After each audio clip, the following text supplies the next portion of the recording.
Birər nərsini ölüb ketgan kishining ruhiga atash. Savol. Assalomu alaykum. Birər nərsini ölüb ketgan kishining ruhiga atash to'g'rimi? Masalan, birər kitob yozib, buni marhum onamning ruhiga bag'ishlayman degandek. Yana ba'zi vaqtlarda qozonga yog' qo'ygan vaqtda duo qilib, arvoh ruhiga atash degandek. Javob. Va alaykum assalom va rahmatullohi va barakatuh. Barliq hamd sanolar Janobi Allohga bo'lsin. Durud va salomlar payg'ambarimizga, u zotning oila taobatlarga, ashablariga va u zotga toki qiyomatgacha ergashganlarga bo'lsin. Palonchining ruhiga degan so'zdan palonchining o'zi maqsad qilinadi.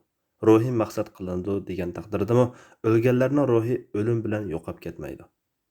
Kitob yoki boshqa narsalarni hayot va o'liklarga bag'ishlashdan maqsad shu ishning savobini, ajrini ularga hadya qilish bo'lishi mumkin.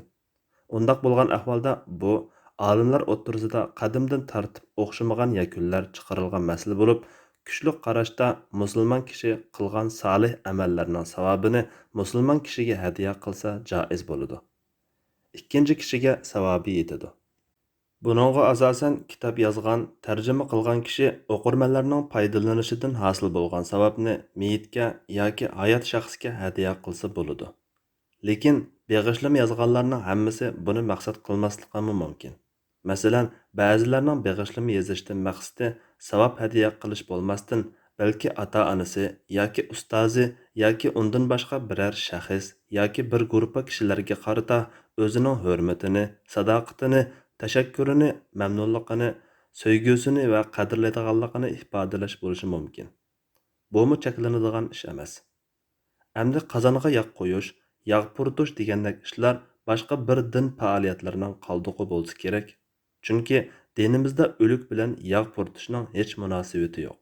Undaq bo'lgan ekan, yog' puritish solih amal deb qaralmaydigan ish bo'lg'achqa, uningga savobmi yo'q? Savob bo'lmagandan keyin yo'q savobni boshqalarga hadya qilishmi yo'q?